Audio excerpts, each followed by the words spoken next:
By day, more disbelief. Towers of smoke blot the sky. See the white monument on the right? It's Tehran's most famous tower, on Azadi, Freedom Square, the place where Iranians have marked the moments which matter. A new phase in the conflict. That's how the countries firing these missiles, Israel and America, have described this moment. All of Iran is in their sights. In the southern city of Shiraz, buildings were flattened. Emergency teams, including the Red Crescent Society, responded in the dead of night. In the north, their own headquarters in the city of Mahabad was reduced to rubble. The clearing and cleanup have started. Israeli and American bombers now control the skies. They say they've already destroyed 60% of Iran's missiles, sank 24 ships. But their strikes are also smashing into everyday lives. Some residents of Tehran sent us messages through the BBC's Persian service. The house was shaking for 5 minutes straight. Last night was the worst night. No, I'm not okay. I barely slept last night because of the constant explosions. It was terrible. They were hitting so hard that all the windows were shaking. I woke up at around 4 a.m. from the noise. I could hear the flight jets early in the morning. Israeli lives are also being shattered. This residential building on the outskirts of Tel Aviv took a hit.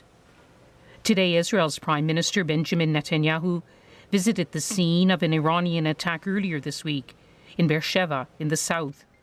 19 Israelis were injured here.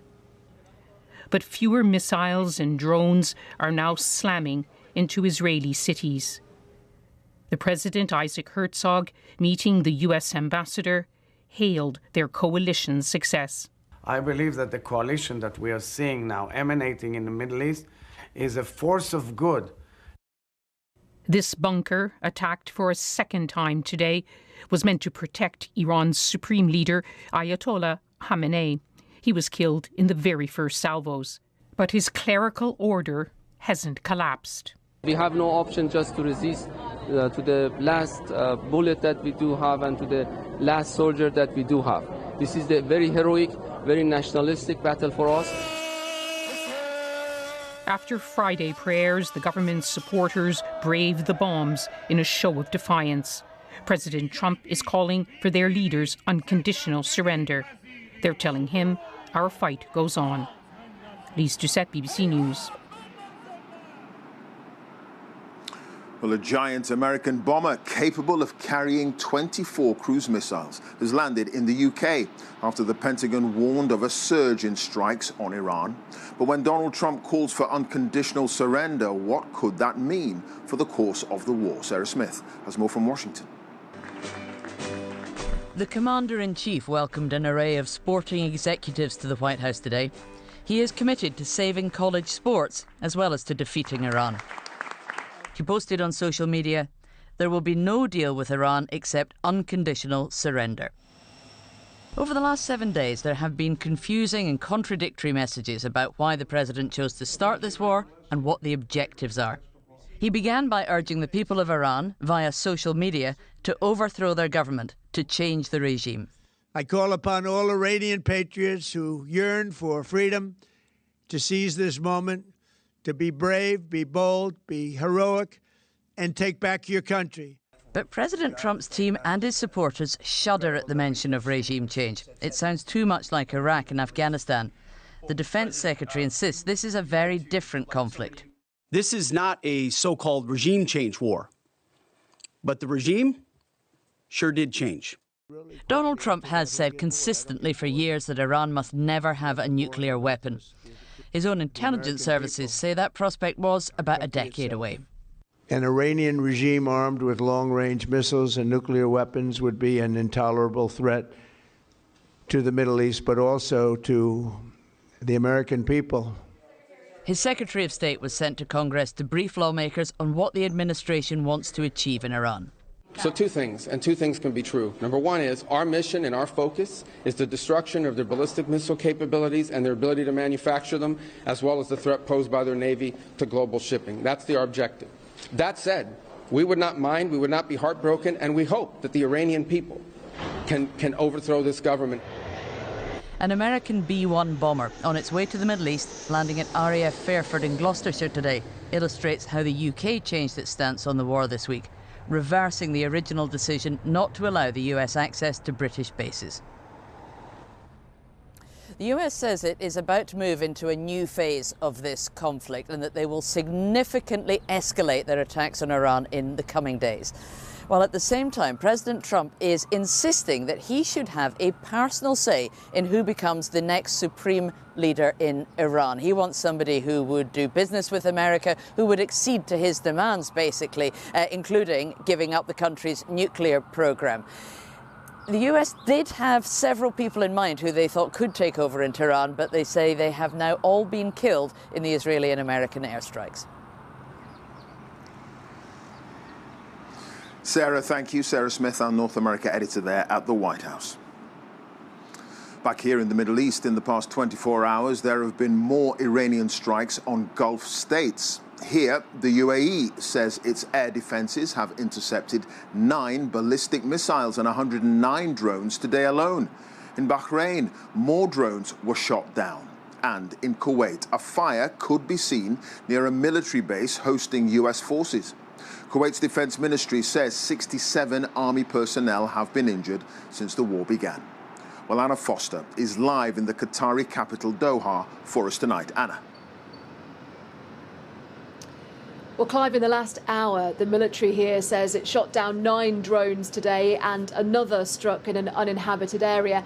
And this morning, the Al Udeid Air Base, the biggest US military base in this whole region, was also targeted by Iran. And what that means is more national security alerts to mobile phones, warning people to take cover, and also a different warning of the global impact that the fighting is having. Today, Qatar's energy minister has said that oil and gas producers here in the Gulf region could shut down their exports within weeks, sending prices soaring. Tonight, Iran has denied that it's closed the critical Strait of Hormuz waterway, saying that it's only stopping tankers with US or Israeli connections. With more analysis on that, here's our economics editor, Faisal Islam.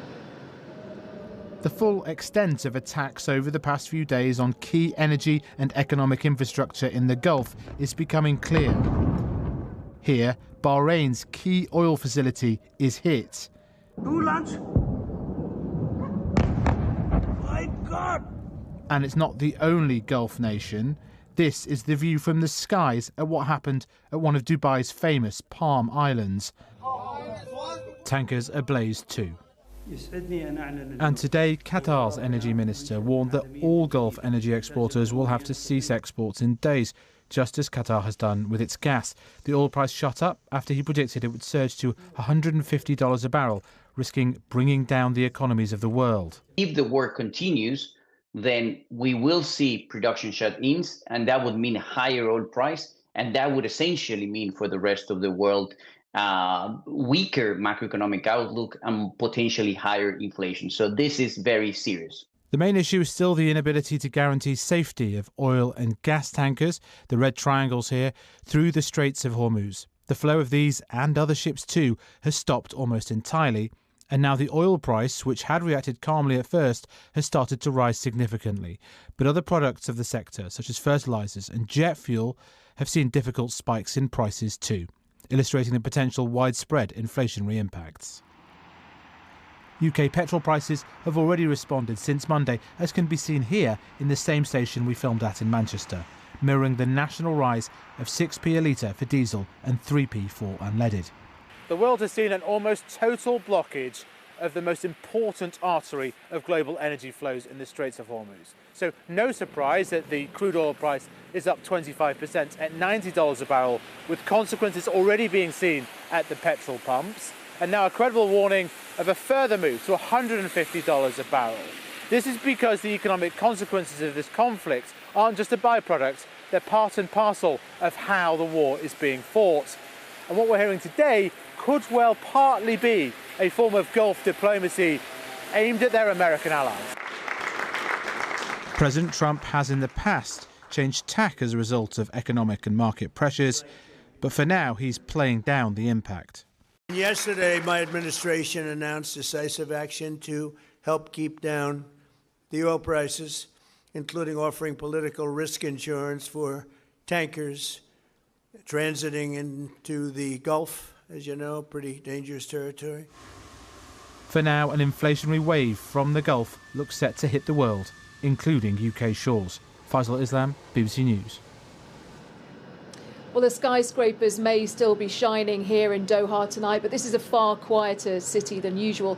Qatar has suspended all public entertainment and all gatherings while the drone and missile threat from Iran remains high.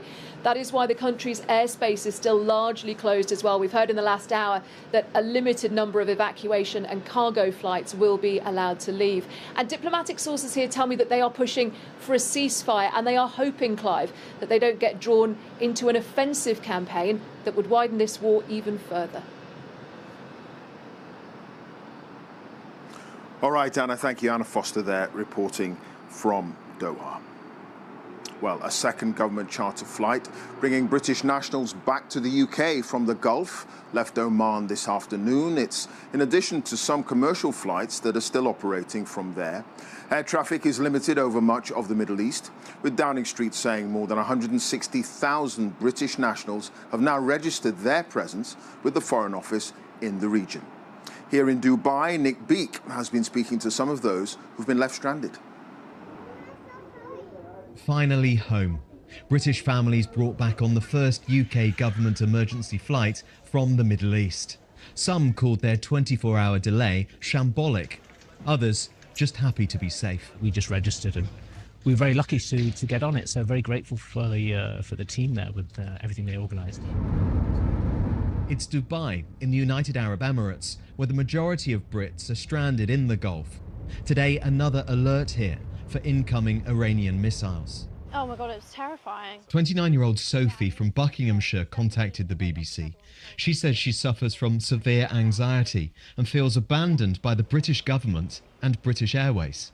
It's been me on the phone, on hold for hours on end.